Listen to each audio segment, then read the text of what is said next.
Eridu, a megacity older than the first known civilization and older than the pyramids of Giza, was buried in the sands of the Mesopotamian desert for over 2,000 years. Now, scientists have made a discovery that changes what we know about the ancient city. They found over 4,000 canals around Eridu that brought water to more than 700 farms where people worked between the 6th and the early 1st millennium BCE. Now, Eridu was founded around 5400 BCE and was the city of the first kings and history's first city according to the Sumerian king list, an ancient text on a clay tablet. Ancient Sumerians believed that deities created this city when they decided to settle on Earth. Eridu plays such a big role in Sumerian myths and legends that, at some point, people used to think it was just a mythical location. The most famous Eridu myth says that the skies got angry because humans were too noisy, so they decided to send a great flood to wipe them out. A new study showed that the Euphrates River served as the source of water for the entire city. The researchers mapped what remains of the ancient landscape and found a well-developed network of artificial irrigation canals. They discovered 200 large main canals pulling water from the Euphrates, and those canals fed another 4,000 smaller canals. The team used everything from satellite images and drone footage to soil analysis, old records, and remote sizing tech to map out the area. The 700 farms that used the water from the system were different in size, from about 5,000 square feet to over 200,000 square feet. The main canals were a little over a half-mile long, and some stretched more than 5 miles.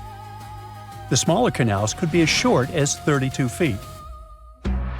Rivers in Mesopotamia were the main water sources for farming, so ancient farmers had to learn how to guide water from the river to their fields. It all started with simple methods, like digging small canals, but over generations, they learned how to build massive canals up to 62 miles long. The Euphrates itself helped the farmers. Water was moving thanks to gravity down its elevated riverbanks, and natural breaks in the banks let it spill onto the land. Researchers aren't sure when each canal was in use, and it's unlikely that all 4,200 canals were active at the same time during that long period. Now, Eridu used to be an important religious and trade center because of its strategic location on the Persian Gulf.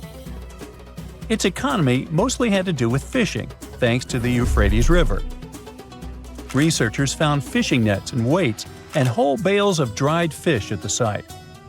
And there were even models of reed boats, the earliest physical evidence we have for constructed boats anywhere. The city was thriving until people abandoned it around the year 600 BCE, and scientists still aren't sure why they did it. The local residents, plus the visiting pilgrims and merchants, had just exhausted all the resources of the land. They had to let it rest several times before abandoning the city for good. It happened when the Euphrates changed its course, and they lost their main source of water. Now, many centuries later, in 1854, a British official was on a mission to this area to check out a remote place that had a bunch of mounds called tells, which are piles of debris left behind by ancient human settlements. At first, Taylor wasn't impressed. He had been hoping to find something big, maybe statues, ancient writing, or ruins of palaces and temples.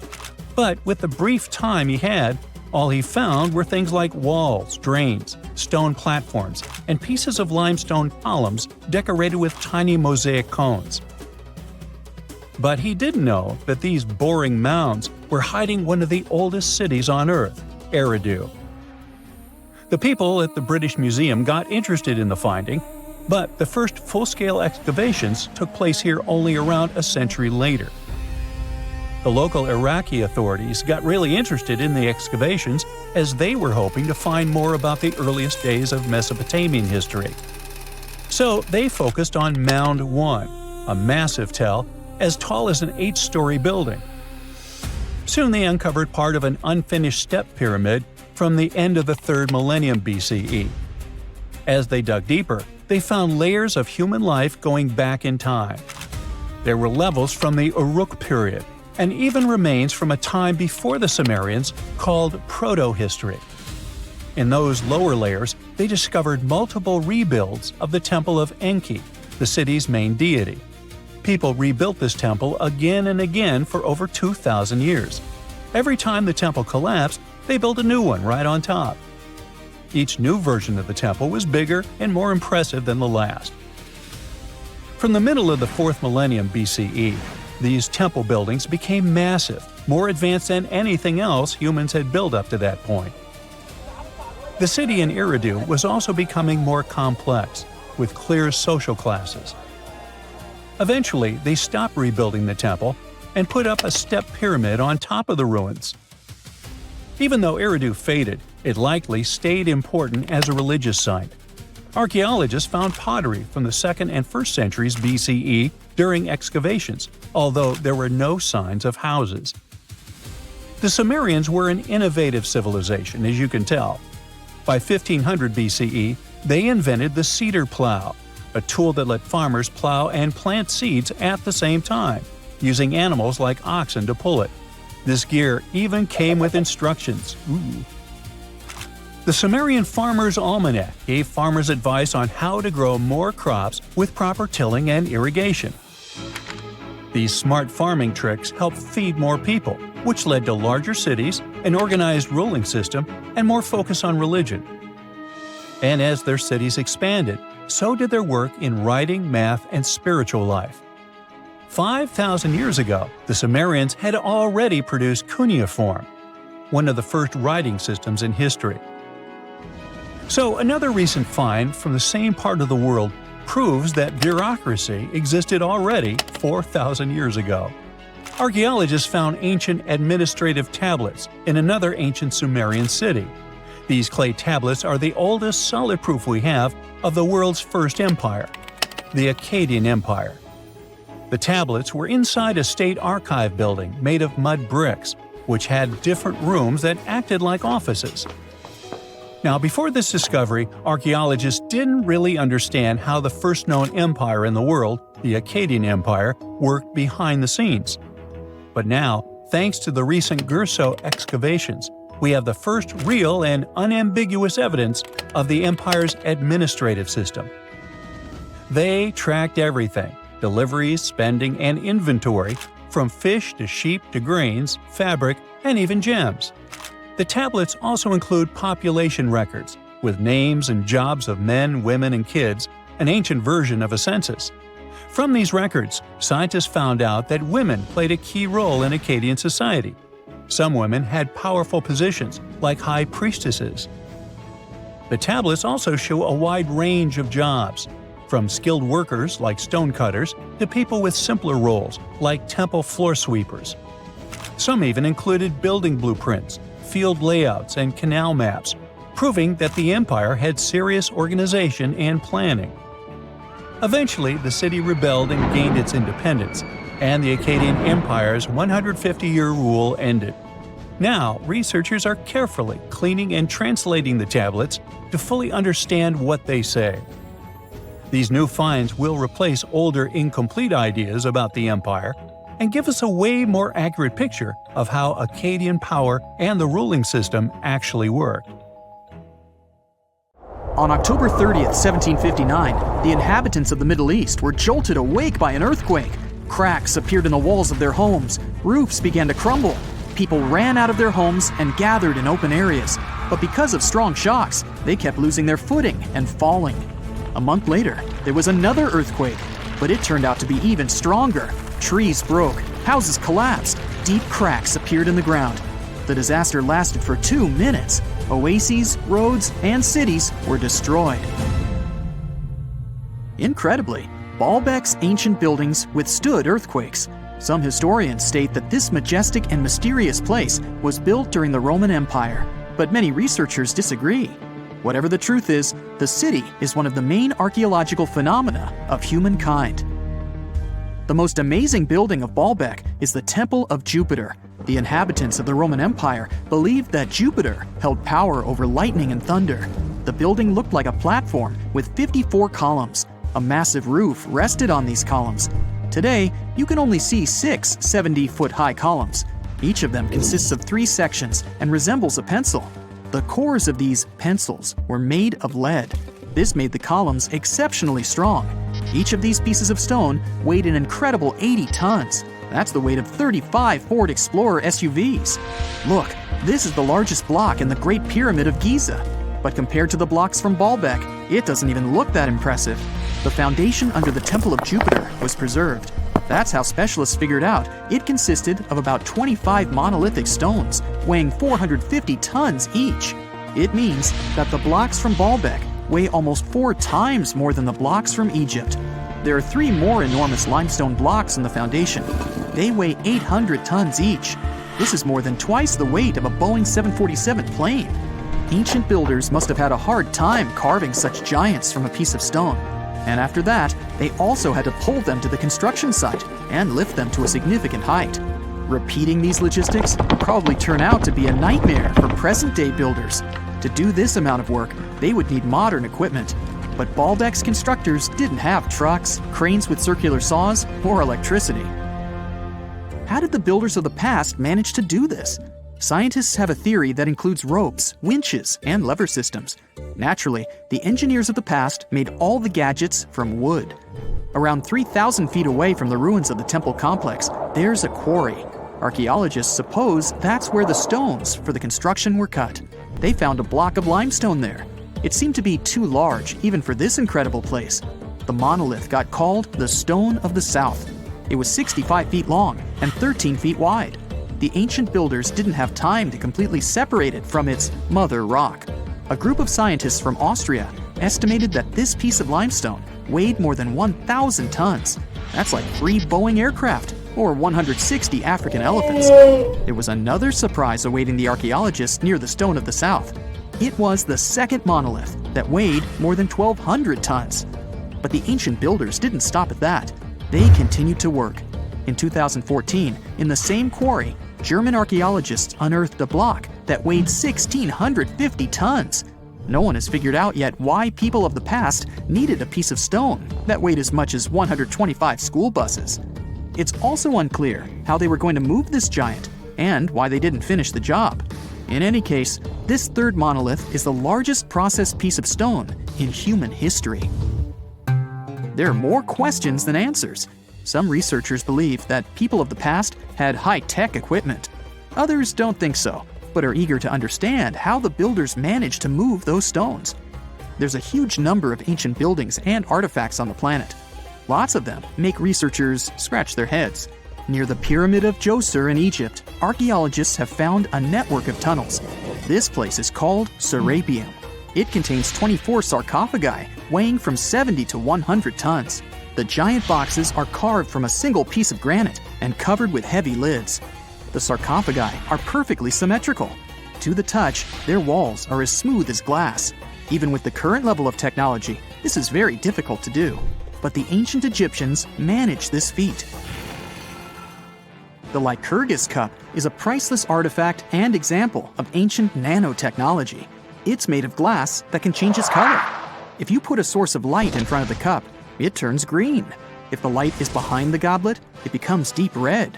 In this case, the figure of Greek king Lycurgus turns pale purple. Scientists understood how this color change worked only at the end of the 20th century. Through microscopes, they saw nanoparticles of silver, gold, and copper. They had been added to the glass matrix. Thanks to this, you can observe a color change called dichroism. Interestingly, the gold and silver were grounded into a fine dust. It's almost impossible to do this by accident. Most likely, the ancient experts knew for sure what they were doing. Bolivia has a curious place called Puma Punku. It looks as if an ancient giant played there with an enormous construction set. And after the game, they forgot to put the pieces back into the box. But there are no giants, and the huge stone blocks were carved by ancient builders over 1,500 years ago. Some of the rocks weigh 100 tons. The blocks were brought to an altitude of almost 13,000 feet above sea level from the quarry 60 miles away from the construction site. There's no forest in that area. This means the builders couldn't use trees to make wooden rollers. The monument belongs to the Inca civilization. Scientists are sure they didn't know anything about wheels. In 1992, the inhabitants of a Chinese village decided to drain a pond. Their ancestors had been using it to wash clothes and catch fish for hundreds of years. They kept pumping the water out for 17 days. At the bottom of the reservoir, they made an unexpected discovery. The villagers saw an entrance to a cave going down to a depth of 100 feet. The incredible find was named the Longyou Caves. Unknown builders carved out 320,000 square feet of galleries. There are separate rooms, bridges, pools, and columns that support the ceiling. The walls of the cave are covered with strange carved lines and patterns. Scientists haven't found any information about who built the caves and why they did it. The construction technology also remains a mystery. Antonio Stradivari lived in Italy in the 18th century. He created musical instruments. More than 600 of his works have survived to this day. 500 of them are violins. One of the instruments was sold at auction for $16 million. The violins made by this master sound clear and deep. Researchers can't understand why Stradivarius instruments produce such unique sounds. Perhaps it's all about the varnish the master used to cover the violins. The answer may also lie in the wood the instruments are made of. In those days, Europe had a cold climate. Because of this, the wood became denser, and the instruments made of it sounded especially pleasing to the ear. In the Indian city of Delhi, there's a 23-foot-high pole. It weighs 6.5 tons and is made of 98% wrought iron. The 1,600-year-old pillar has no signs of rust or decay. Scientists believe that the monument is so well preserved thanks to the dry weather and the chemical composition of the metal. It might be resistant to corrosion. And still, researchers don't know how the blacksmiths managed to make an iron pillar that's not afraid of rust. It seems like a tough feat, even for modern metallurgists. The Al-Nasla rock is divided into two parts by a perfectly straight slit. Each boulder stands on a small pedestal. Some people believe this is the evidence of ancient laser technology. But geologists think the split happened due to the ground shifting or natural vibrations that occurred under the rock. This process led to the appearance of the crack. It had been deepening for thousands of years, and gradually, the natural monument took the form you can see today. Beneath the sands of Luxor, scientists found something that was perhaps never meant to be found. Over 1,000 decorated stone blocks that belonged to the ruined temple of a woman pharaoh. It got us thinking, why was this temple so brutally destroyed, and who was this woman? Her name is Hatshepsut, and she is now considered one of Egypt's greatest pharaohs, but for a long time, history almost forgot her. She ruled during the 18th dynasty, from around 1479 to 1458 BCE. She's remembered for her ambitious building projects, successful military campaigns, and flourishing trade expeditions. It turns out she was one out of 4 women to take the title of pharaoh in Egyptian history. The next woman would have to wait for 1,500 years to reign, and that woman we know as Cleopatra. The story of how Hatshepsut got to be a pharaoh is the most colorful part of this tale. As far as most dynastic rules go, it's usually men that are first in line for royal thrones. In Egypt, that was the same. That's why, when Pharaoh Thutmose I had a daughter as his firstborn, that was a big no-no as far as his succession line went. A few years later, Pharaoh Thutmose I passes away. The crown passed to Thutmose II, who ruled briefly, only to leave the throne to his infant son, Thutmose III. In this scenario, Hatshepsut was this pharaoh's stepmother. So what happened was that Hatshepsut served as advisor to her stepson, since he was too young to rule on his own. But after 7 years, she made an unprecedented move. She decided to seize power and declared herself Pharaoh of Egypt. Now this was not a simple power grab. Hatshepsut understood that if she wanted to rule, she had to present herself as a legitimate king. In a bold move, she adopted the full royal regalia, including the false beard traditionally worn by male pharaohs. She was often depicted in statues and hieroglyphs as a man, wearing the pharaoh's kilt and headdress. But this wasn't about disguising herself. Experts believe she never tried to hide her identity. Inscriptions on her statues often included feminine titles, like Daughter of Re, or grammatical structures that combined male and female terms, such as His Majesty herself. This showed that while she adopted traditional symbols of kings, she still acknowledged her true gender. But she needed to go even further. To legitimize her rule, she crafted an elaborate origin story. She claimed that the deity Amun himself had visited her mother in the form of her father, Thutmose I, and that she was his divine daughter. Now, this was no small claim, since pharaohs were seen as deities on earth. By aligning herself with Amun, she strengthened her right to the throne. In temple carvings, she depicted this divine birth with Amun, presenting her as his rightful heir. These narratives weren't just mythology, they were tools, ensuring her position remained unchallenged. Hatshepsut also took a new name, Maatkare, which translates roughly to "truth is the soul of the sun god." The word Mahat was central to Egyptian beliefs. It represented order, justice, and divine balance. Pharaohs were expected to uphold Ma'at to ensure Egypt's stability. By calling herself Maatkare, Hatshepsut was likely reinforcing that she was a legitimate and rightful ruler. Her reign was truly great. She led Egypt into an era of peace and prosperity, launching massive building projects and restoring temples across the kingdom. Her most famous achievement was the construction of her temple at Deir el-Bahari, a pretty impressive architectural masterpiece carved into the cliffs of Luxor. Hatshepsut initiated one of the most ambitious construction projects in ancient Egyptian history, commissioning monuments, temples, and obelisks to immortalize her reign. It's argued that she continued with the construction of the Avenue of the Sphinxes, a grand road lined with statues leading to the Karnak Temple. For many, her shining architectural achievement was the towering obelisk she had carved from single pieces of granite. One of these, weighing over 320 tons, still stands today. Now, beyond building, she expanded Egypt's influence through trade. She sent an expedition to the mysterious land of Punt, believed to be modern-day Somalia or Eritrea, bringing back riches like gold, ivory, and exotic animals. Her fleet of ships sailing the Red Sea marked the first recorded trade mission of its kind, establishing economic ties that would benefit Egypt for generations. Yet, for all of her success, something strange happened after Hatshepsut passed away. Her successor, aka her stepson Thutmose III, who had been overshadowed by her rule, took a drastic step. He ordered her name to be erased from history. Her statues were defaced, her inscriptions chiseled away, and her achievements credited to other rulers. It was as if she had never existed. Some believe Thutmose III wanted to reclaim his rightful place as pharaoh, while others suggest that later rulers, uncomfortable with the idea of a female pharaoh, sought to restore traditional male dominance. The story gets even more tragic. The power struggle between stepmother and stepson continues, since, even after her passing away, Thutmose III built his own temple right next to Hatshepsut's at the Valley of the Kings. But he built his temple with one deliberate modification. His monument was built 11 feet higher than hers. Mind you that this was no accident, it was a symbolic statement. He wanted to overshadow her legacy.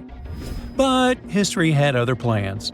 Hatshepsut's legacy started to be rediscovered in the 19th century, and it was only through careful archaeological investigation that her reign was properly recognized. Today, Hatshepsut is remembered as one of Egypt's greatest pharaohs. Her reign, once erased, has been reconstructed through constant archaeological discoveries, proving that her power and influence could not be so easily forgotten. Her resting place had been hidden in plain sight, her body removed from its original chamber in an effort to erase her from history. This final piece of evidence cemented her legacy, proving that even attempts to erase a pharaoh could not really do it. Hatshepsut's grand temple, Djeser-Djeseru, was a stunning architectural feat, designed to immortalize her reign and solidify her divine connection to Amun. But after her death, her successor, Thutmose III, launched that calculated effort to erase her legacy, and parts of her temple were dismantled. Historians still debate why. Was it a dynastic power move, an attempt to restore traditional male rule, or a bid to strengthen Thutmose III's claim to the throne? Maybe he was just a jerk. Whatever the reason, the destruction wasn't immediate. It happened decades after her death. suggesting it might not have been a personal revenge but a broader political strategy. Yet, despite these efforts, her temple endures, and so does her story, a defiant echo of Egypt's first great female pharaoh. Let's travel through space and time to another place. Dashur, Egypt, is known to be home to several resting places of people from ancient Egypt. In the year 2017, scientists uncovered a long-lost pyramid. They quickly called the Ministry of Tourism and Antiquities because they suspected it was going to be a big deal. Unlike most pyramids that were found in the area, this one was completely sealed. Lifting the capstone was a delicate process. When they finally managed to open the pyramid, they expected to find an undisturbed chamber. Instead, it was chaos. The place had been looted, and the personal items of the person that had passed away were scattered all over. But in the middle of the wreckage, they found a chest. Using the latest scanning technology, they managed to read the damaged hieroglyphs on its surface. What they found was unbelievable. The name inscribed there was as clear as day: Princess Hatshepsut. Ooh. The discovery made in 2017 also opened up a lot of questions.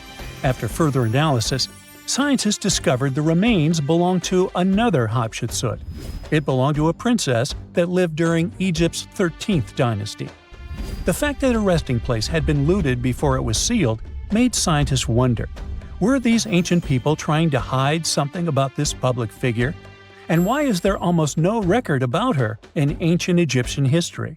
Ooh, stay tuned. Over the years, archaeologists have uncovered all kinds of stuff on runestones: curses, poems, protective magic spells, and even inheritance disputes. However, a newly uncovered ancient Norse artifact known as Sfingerud stone has just one word on it. Sounds boring, right? Well, think again, because this might just be the oldest runestone ever discovered, almost 2,000 years old. But that's not all. Excavations are still ongoing, and depending on what follows next, it could unravel secrets and the true meaning behind the mysterious magical runes. So let's explore and see just how much known history you can rewrite with only one engraved word on a stone. A long time ago, during the first few centuries of the Common Era, Scandinavians and Romans crossed paths. They traded goodies like glass and silver, and eventually, Roman customs and even written culture ended up north. The Nords liked the Roman alphabet but wanted their own letters copyrighted, so they decided to create their own unique characters, which they called runes. Almost 20 centuries later, in 2021, archaeologists were excavating an Iron Age burial site near the village of Sfingerud in eastern Norway. Among the cremation graves, they uncovered a reddish sandstone slab that would become a centerpiece in a major Norwegian archaeological discovery. It's the size of a coffee table, measuring just over 12 inches across. The stone was found buried with burned bones and charcoal, part of an early cremation grave. The stone had runes engraved into it, looking rough and shallow, like they were scratched with the tip of a knife or something needle-like. Runestones are not unusual. Archaeologists are used to uncovering runic inscriptions, especially in this region. However, tests show that both the burial site and the carving on the stone likely date back to somewhere between the 1st and 3rd centuries. That places it deep in pre-Viking history, centuries before the Viking Age officially began around 800 CE. That makes it one of the oldest reliably dated examples of early writing in Scandinavia. When you look at these carvings, they either look like magical symbols made to call on Nordic deities to help you, or like random scratches made by an angry man hitting a stone with something sharp. But these are real letters, crude but intentional. It's an ancient writing system used by Germanic tribes across Northern Europe. They were engraved into wood, bone, or stone. Their shapes are straight, angular lines because curves were tough to carve with the tools they had back then. When they met with the Roman Empire, rather than just borrowing Latin letters, the Germanic tribes took the idea of writing and carved out their own version. The original alphabet was called Elder Futhark. It had 24 letters, we can find them on artifacts dating from around the 2nd to the 8th century CE. Its name comes from its first 6 letters: F, U, Th, A, R, and K. Each rune probably had a name that matched the sound it made. For example, the rune that sounds like A was called Anzus. However, nobody from back then left us a memo explaining the names. In fact, the knowledge of how to read them was forgotten until 1865, when Norwegian linguist Sophus Bugge deciphered them by comparing clues. He examined later rune alphabets and ancient poems that referenced the runes, like a detective sketching a suspect from scattered witness clues. For many runes, especially the oldest ones in the Elder Futhark, the meaning is still open to interpretation. They weren't common knowledge, which is reflected by the fact that only some 350 surviving inscriptions remain. This changed eventually when the Scandinavian language evolved from Proto-Norse into Old Norse, spoken by mighty Vikings.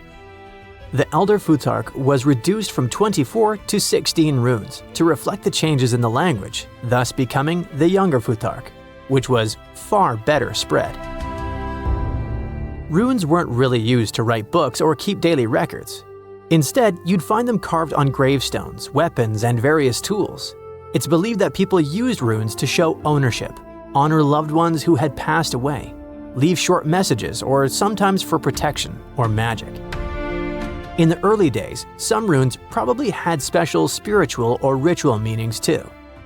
One interesting fact about runestones specifically is that they were often used for self-promotion or boasting, like an ancient social media status or a tweet posted on a wall, or better said, a stone. One such example of a runestone from the 11th century where a man named Vigmund had it carved for himself, calling himself the cleverest of men. He even added that he was a ship captain, and yes, he made sure everyone knew that while he was alive. In the Old Norse poem Havamal, Odin says he hung on the world tree for 9 nights, pierced by a spear, to gain knowledge of the runes. This goes to show just how powerful and mystical those symbols were perceived to be. It's fitting that the word rune comes from a Proto-Germanic word which can be translated as secret or whisper. There's a common saying about power being in words, and for the old Germanic tribes, that power felt like actual magic. It's also why it's important to know when this magic came to be. And the Svingerud runestone tells us that. But it's not just when it was written, it's also what's written on it, where and why. The location where the Svingerud stone was discovered is already a significant archaeological site. It's famous for its incredible discoveries, including the remarkable Jormungbu helmet, the only Viking helmet ever found in Norway. The stone was placed in a cremation pit, alongside the remains of an adult and a few personal items. Thanks to charcoal and bone samples, researchers can figure out how old the runestone is by using a method called radiocarbon dating. The Svingerud stone isn't the first ancient Norse artifact with runes that archaeologists have discovered, not even close. People carved runes into all sorts of everyday objects like combs, jewelry, and knives long ago. Some of those might even be just as old. Other finds have runes, but they're often broken, loose, or don't have clear dating. However, with radiocarbon dating, scientists have confirmed that the Svingerud stone is really the oldest runestone ever found. The writing on it suggests that it was part of a ritual and might have even been a message to the deceased. The inscription isn't long. It's just one word: Idiburg. No one knows exactly what it means. The clearest part says Idibera, and most researchers agree it's probably a name. Maybe Idibera in a genitive form, meaning of Idibera or belonging to Idibera. So this could be the name of the person buried there or someone being honored. There's a decent chance it's a female name, possibly making this the earliest known female rune inscriber in history. But researchers now believe that the Svingerud runestone is a part of a bigger monument. They found more than a dozen sandstone pieces scattered across several graves at the site, and when they assembled them in the lab, they fit together like a puzzle. This suggests they all came from one single upright stone. The main piece with the inscription was found in one grave, but other similar pieces were buried in nearby cremation pits. Archaeologists think it was broken and reused in a ritual, maybe to connect different people or generations who had been buried there. Instead of just marking one grave, it might have first been a memorial and was later put back into the other graves as a symbolic act. Some even speculate that the runes might have been carved by different hands throughout various time periods. The Svingerud stone might be small, but as the oldest runestone ever found with a secure archaeological context, it could be the key to how writing first took root in Northern Europe. This Norwegian archaeological discovery proves that runes were already tied to ritual, memory, and maybe even women. And if it's just a fragment of a larger monument, we've only seen part of the picture. Ancient Norse artifacts like this reshape what we know about pre-Viking history. And with luck, more runestones will follow, maybe even from another female rune inscriber.